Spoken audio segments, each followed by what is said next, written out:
नमस्कार, मैं हूं आपके साथ बुलबुल भारद्वाज और आप देख रहे हैं आरएन न्यूज। 5वें चरण के बाद फलौदी सट्टा बाजार की भविष्यवाणी, बीजेपी में मची हलचल, राहुल ने बुलाई मीटिंग। लोकसभा चुनाव 2024 के अंतिम परिणाम आने में अब सिर्फ 15 दिन का समय ही बाकी रह गया है। देश में 5 चरण का चुनाव हो चुका है, 2 चरण अभी भी बाकी हैं। चुनाव आयोग की आचार संहिता के चलते चुनाव परिणामों पर शोध करने वाली तमाम कंपनियों ने भी चुप्पी साध रखी है। लेकिन उसके अलावा एक जगह ऐसी भी है जहां पूरी तरह से लोगों को उसके चुनावी विश्लेषण पर भरोसा हो रहा है। जी हां, हम बात कर रहे हैं सट्टा बाजार की। यूं तो देश में कई सट्टे बाजार फेमस हैं जो राजनीतिक उलटफेर पर पैनी नजर रखते हैं, लेकिन राजस्थान का फलौदी उसमें सबसे प्रमुख माना जाता है।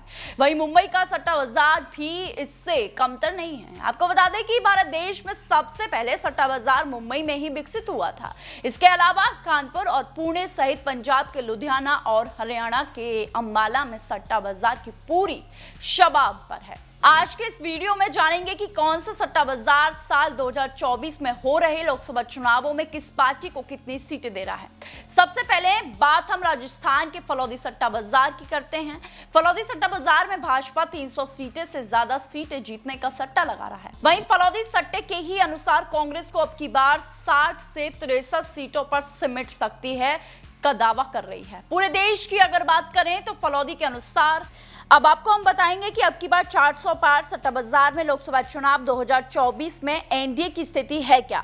तो सबसे पहले बात करेंगे उत्तर प्रदेश की। तो उत्तर प्रदेश में 80 में से 77 सीटें जीत रहा है, महाराष्ट्र में 48 में से 41, बिहार में 40 में से 38, आंध्र प्रदेश में 25 में से 18, बंगाल में 42 में से 25, तमिलनाडु में 39 में से 5, मध्य प्रदेश में 29 में से 28, कर्नाटक में 28 में से 25, गुजरात की बात करें तो गुजरात में 26 में से 26, राजस्थान में 25 में से 23, उड़ीसा में 21 में से 13, केरल में 20 में से 2, तेलंगाना में 17 में से 8, असम में 14 में से 13, झारखंड में 14 में से 12, पंजाब में 13 में से 3, छत्तीसगढ़ में 11 में से 10, हरियाणा में 10 में से 8, दिल्ली में 7 में से 6, जम्मू कश्मीर में 5 में से 3, उत्तराखंड में 5 में से 5, हिमाचल प्रदेश की बात करें तो हिमाचल प्रदेश में 4 में से 3, अरुणाचल प्रदेश में 2 में से 2, गोवा में 2 में से 2, त्रिपुरा की बात करें तो त्रिपुरा में 2 में से 2 हैं, मणिपुर में 2 में से 2 हैं, मेघालय में भी 2 में से 2 हैं, अंडमान निकोबार में 1 में से 1 है, चंडीगढ़ में 1 में से 1, लद्दाख में भी 1 में से 1, दादर नगर हवेली में 2 में से 2, नागालैंड में 1 में से 1, पांडिचेरी में भी 1 में से 1, मिजोरम में भी 1 में से 1, लक्षद्वीप में 1 में से 0, सिक्किम में 1 में से 1। तो ये था फलौदी का आकलन। लेकिन मुंबई सट्टे की अगर हम बात करें तो वो फलौदी सट्टे से पूरी तरह उलट दिखाई दे रहा है। यहाँ बीजेपी को पछाड़ते हुए कांग्रेस को ज्यादा तवज्जो मिल रही है। इतना ही नहीं, किसी भी पार्टी को पूर्ण बहुमत की सरकार बनते नहीं दिखाई दे रही है। यह सबसे ज्यादा सट्टा एनसीपी और शिवसेना पर लगा रहा है।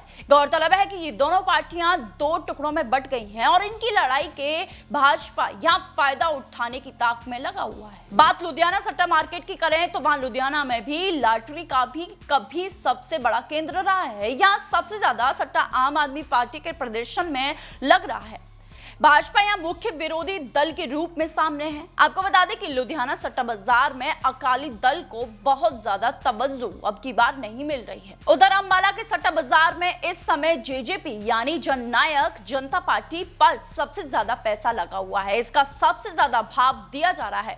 भाजपा पर भी ज्यादा सीटों के दाव पर पैसा ज्यादा लगा हुआ है। कांग्रेस पर भी इस बार अंबाला सट्टे बाजार में पैसा कम लग रहा है, जिससे उसकी स्थिति कमजोर ही दिखाई पड़ रही है। बात अब करते हैं यूपी के कानपुर सट्टे बाजार की। दरअसल उत्तर प्रदेश के इस शहर की पहचान यूं तो मिजाजी और मजदूरों की रही है, लेकिन लॉटरी बंद होने के बाद सट्टा बाजार यहां सबसे तेजी से फैला है। चुनावों में सट्टे की बात करें तो इस समय यहां भाजपा के 70 पार की सीटों पर खूब सट्टा लगा है। वहीं रायबरेली, अमेठी, आजमगढ़, मैनपुरी और कन्नौज पर भी दाव खूब चल रहा है। वैसे तो बीजेपी यहां 80 में से 80 सीटों पर अपना भगवा झंडा फहराने का दम भर रही है। उधर विपक्ष भी पूरी जदोजहद में है कि यहां बीजेपी के इस रथ को रोका कैसे जाए, और इसलिए वो भी तमाम कोशिशें करने में लगा हुआ है। आप देखते हैं कि सट्टा बाजार का आकलन कितना सही रहता है या नहीं। तो ये थी देश भर में फैले मशहूर सट्टे बाजारों का आकलन, लोकसभा चुनाव को लेकर उनकी प्रेडिक्शन। आप हमें कमेंट्स बॉक्स में बताइएगा आपको कैसी लगी हमारी ये वीडियो। नमस्कार, मिलते हैं अगली वीडियो में।